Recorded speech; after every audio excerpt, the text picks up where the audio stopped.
이번 시즌 토트넘이 가장 크게 달라진 점 중에 하나가 일단 후방 빌드업이 엄청나게 안정적으로 변했고요. 안정적인 후방 빌드업을 바탕으로 상대방의 전방 압박을 탈압박하는 빈도가 많이 늘어나고 있어요. 그러다 보니까 마치 맨시티나 아스날처럼 후방 빌드업이 좋은 팀들이 어떤 방식을 활용을 하냐면 자신들의 탈압박 능력을 활용해서 상대방을 자신들의 진영으로 끌어당긴 다음에 상대방이 올라오는 순간 그 뒷공간을 노릴 때가 많거든요.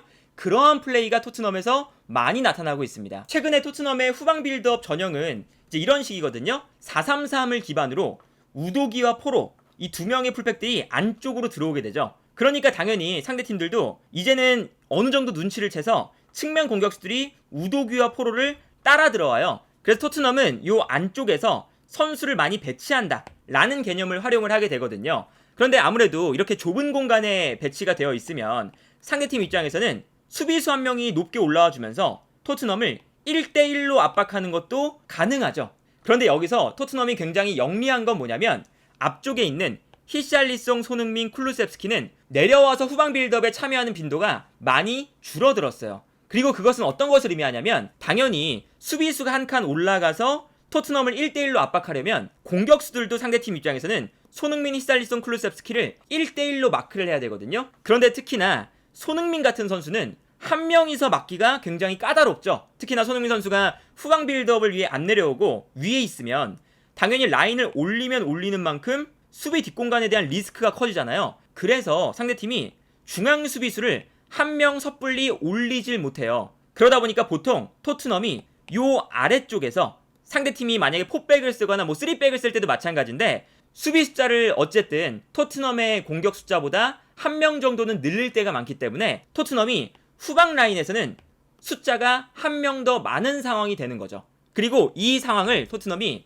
굉장히 영리하게 활용할 때가 많거든요. 상대방 공격수들이 반더벤과 로메로를 압박을 할 때 비수마가 내려와서 볼을 받아준다거나 아니면 좌우 중앙 수비수들이 넓게 움직이면서 최전방 공격수가 두 선수를 모두 마크할 수 없게끔 만들 때가 있어요. 그리고 뭐 상황에 따라서는 당연히 중앙 수비수들에게 이렇게 끌려가는 경우가 많은데 그때 중원에 있었던 메디슨이나 사르가 자연스럽게 이 공간 사이로 내려와 주면서 볼을 받아줄 때가 있죠. 그리고 이 동작이 굉장히 유연하게 나오는 게 메디슨이 그냥 내려오는 게 아니라 우도기 같은 선수가 측면으로 움직여주면서 메디슨이 내려올 자리를 만들어주거나 아니면 우도기가 일부러 더 안쪽으로 움직여주면서 수비를 끌고 내려갈 때 메디슨이 측면 지역으로 내려와주면서 볼을 받아주는 이러한 형태가 될 때가 많거든요. 그래서 토트넘의 경기를 보면 비단 메디슨의 움직임뿐만 아니라 뭐 비수마, 포로, 우도기, 뭐 반더벤, 로메로 등등등 여러 선수들이 유기적으로 움직이면서 후방에서의 수적 우위를 잘 살려나가는 장면들이 많이 나오거든요. 그래서 예를 들면 이제 이런 장면들이 나옵니다. 비카리오 골키퍼가 볼을 잡고 있을 때 본머스의 선수들이 전방 압박을 하고 있는 장면이거든요. 그런데 아까 말씀드린 것처럼 손흥민, 히샬리송, 클루셉스키가 안 내려오니까 요 후방 지역에 토트넘의 선수들이 한 명 정도는 더 많은 상황이고 여기에 더해서 비카리오까지 후방 빌드업에 가담하면서 최대 2명까지 선수 숫자가 많아질 때가 있어요. 그러다 보니까 여기서 이제 어떤 장면이 나오냐면 이 수적 우위를 잘 활용합니다. 로메로가 일부러 측면 지역으로 넓게 움직이고 있어요. 그러다 보니까 이 본머스의 선수들의 위치를 보면요. 한 명씩 마크를 하고 있는데 요 뒤에 따라오는 선수가 2명을 마크를 해야 되는 상황이죠. 그래서 포로를 따라가야 될지 로메로를 따라가야 될지 되게 애매한 상황이에요. 그런데 로메로가 의도적으로 측면 지역으로 넓게 움직이니까 본머스의 선수가 로메로를 향해 달려가고 있습니다. 그런데 이때 비카리오가 로메로에게 달려가는 본머스의 선수의 움직임을 보고 앞쪽에 있는 포로에게 패스를 넣어주죠. 그래서 이 다음 장면을 보면 포로가 볼을 잡을 때 로메로가 측면으로 움직이면서 수비를 한 명 끌어당기니까 순간적으로 포로가 자유로운 상태가 되면서 볼을 받아서 여유롭게 볼을 전진시키는 장면을 볼 수가 있죠. 그러다 보니까 본머스의 전방 압박이 여기서는 무용지물이 되는 것을 볼 수가 있어요. 근데 이런 장면이 이번 시즌 계속 나와요. 이 장면도 보시면 순간적으로 이번에는 로메로가 볼을 잡고 있는 상황인데 이때 비수마가 앞선에 있고 그리고 사르가 순간적으로 내려와주면서 볼을 받아주기 위해 노력을 하고 있습니다. 이게 맨유전인데 브루노 페르난데스가 순간적으로 비수마를 따라가야 될지 아니면 옆에 있는 사르를 따라가야 될지 굉장히 애매한 상황에 놓여요. 그래서 이 다음 장면을 보면 어떤 장면이 나오냐면 비수마가 일단 후방에서 넘어오는 볼을 받았는데 사르가 순간적으로 내려와서 볼을 받아줄 수 있는 위치에 있으니까 브루노 페르난데스가 순간적으로 사르를 압박하기 위해 왼쪽으로 움직입니다. 그런데 여기서는 비수마가 정말 영리하게 브루노 페르난데스가 왼쪽으로 움직이는 걸 보고 순간적으로 패스를 주지 않죠. 그러다 보니까 브루노 페르난데스가 사르를 압박하기 위해서 왼쪽으로 움직이면 이 가운데 공간이 열리게 되고 이 공간으로 비수마가 볼을 끌고 올라오는 장면을 볼 수가 있거든요.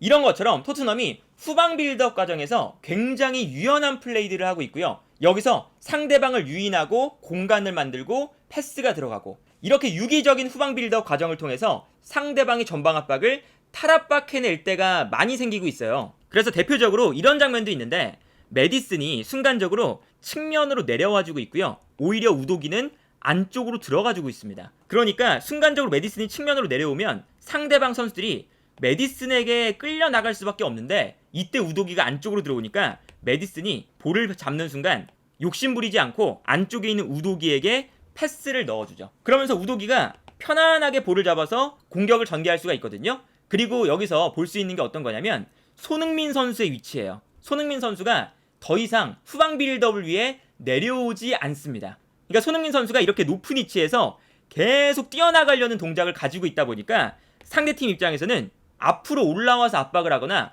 우도기를 압박하기가 되게 껄끄러워지는 거거든요. 만약에 수비수 한 명이 우도기를 압박을 한다면 손흥민을 본머스의 수비수 한 명이 1대1로 마크를 해야 되는 거니까 손흥민처럼 공간을 향해서 침투해 들어가는데 매우 뛰어난 선수를 수비수 입장에서 1대1로 마크한다는 것은 너무나도 큰 리스크가 동반되는 거거든요. 그러다 보니까 자연스럽게 상대방 수비수가 올라와서 압박을 하지 않게 되고요. 그래서 손흥민을 두 명의 선수가 마크를 하고 있으니까 우도기가 자유로워지고 이때 메디슨이 우도기를 발견하고 패스를 넘겨줄 수가 있는 거죠. 그리고 여기서 이제 우도기가 볼을 받은 다음에 메디슨이 또 올라오니까 메디슨에게 욕심을 내지 않고 패스를 보내줘요. 그리고 메디슨이 볼을 받는 순간 탈압박이 되니까 상대 수비 라인을 높게 끌어올리고 있는 상황에서 손흥민 선수가 공간으로 침투해 들어가고 이 공간으로 메디슨이 패스를 넣어줄 수 있게 되는 거죠. 그래서 이 장면이 탈압박을 해서 손흥민의 공간 침투까지 이어지는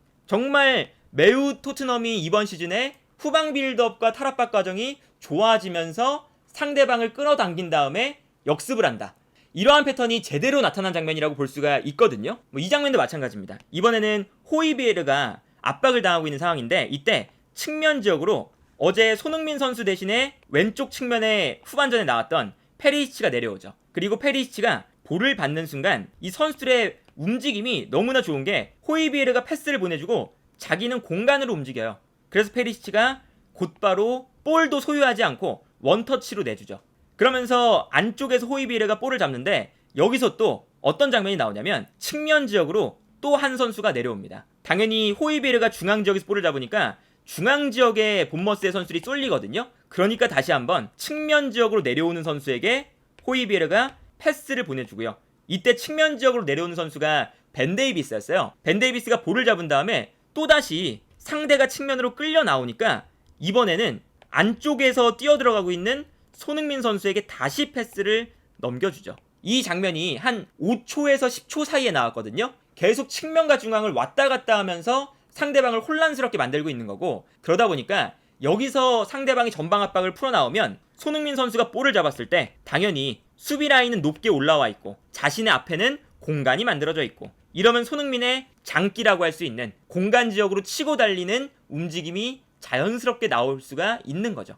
그래서 최근에 토트넘의 경기를 보면 참 긍정적인 게, 특히나 손흥민 선수가 지난 시즌에 비해 내려오는 빈도가 줄었어요. 손흥민 선수의 위치를 보면 이번 시즌에 확실히 높은 지역에서 뛰고 있죠. 근데 지난 시즌에는 콘테 감독이 내려와서 볼을 받는 빈도도 많이 늘려놓은 상태니까 손흥민 선수가 내려와서 볼을 받는 움직임을 많이 가져갔다는 걸 볼 수가 있습니다. 그런데 오히려 손흥민 선수가 높은 위치에서 뛰니까 수비수들을 한 2명 정도 앞쪽에서 붙잡아주고, 그러다 보니까 후방에서는 토트넘이 수적인 우위를 가져갈 수가 있고, 그리고 이 후방에서의 수적인 우위를 활용해서 상대방을 전방으로 끌어들인 이후에 순간적으로 상대가 수비 라인을 높이는 순간 여기서 유연하게 탈압박을 해서 올라오면 앞으로 뛰어들어가는 손흥민에게 패스, 이 과정이 매우 자연스럽게 일어나고 있고요. 그리고 이렇게 자연스럽게 후방 빌드업이 일어나는 과정 속에서 실수가 많았던 선수들도 실수가 줄어들고 있어요. 특히나 포로 같은 선수들은 포로가 지난 시즌에 후방 빌드업 과정에서 너무 볼을 많이 소유하거나 패스 미스가 많이 나올 때가 많았거든요.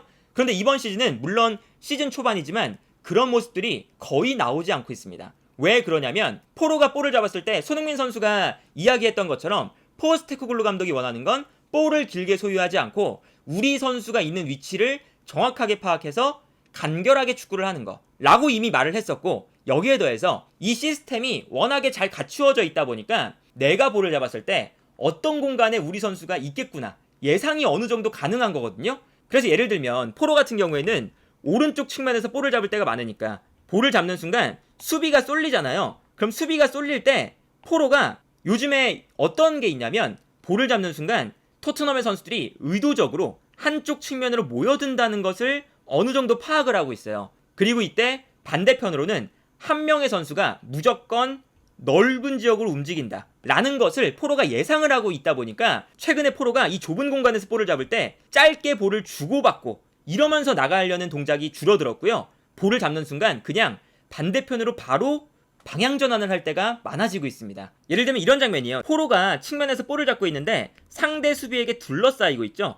근데 지난 시즌 포로 같았으면 여기서 원투 패스를 짧게 주고받았을 거예요. 그런데 포로가 이번 시즌에는 반대편에 우도기가 아니라면 뭐 다른 선수들이 측면적으로 넓게 움직인다는 것을 알고 있으니까 편안하게 볼을 받는 순간 그냥 반대편으로 전환 패스를 하거든요. 그래서 이 다음 장면을 보면 포로가 반대편에 있는 선수에게 전환 패스를 하면서 상대방의 전방 압박을 완벽하게 무너뜨리는 걸 볼 수가 있죠. 이런 것처럼 선수들의 위치 선정과 시스템 자체가 워낙에 잘 짜여 있다 보니까 탈압박을 할 때도 너무나 유기적으로 그리고 자연스럽게 탈압박이 가능한 상태다. 그리고 이렇게 탈압박이 좋아지면 좋아질수록 상대방을 끌어당긴 다음에 역습을 하는 빈도가 늘어나기 때문에 손흥민 선수가 공간으로 전력 질주를 할 수 있는 그러한 찬스도 지금 많이 만들어지고 있는 상태고요.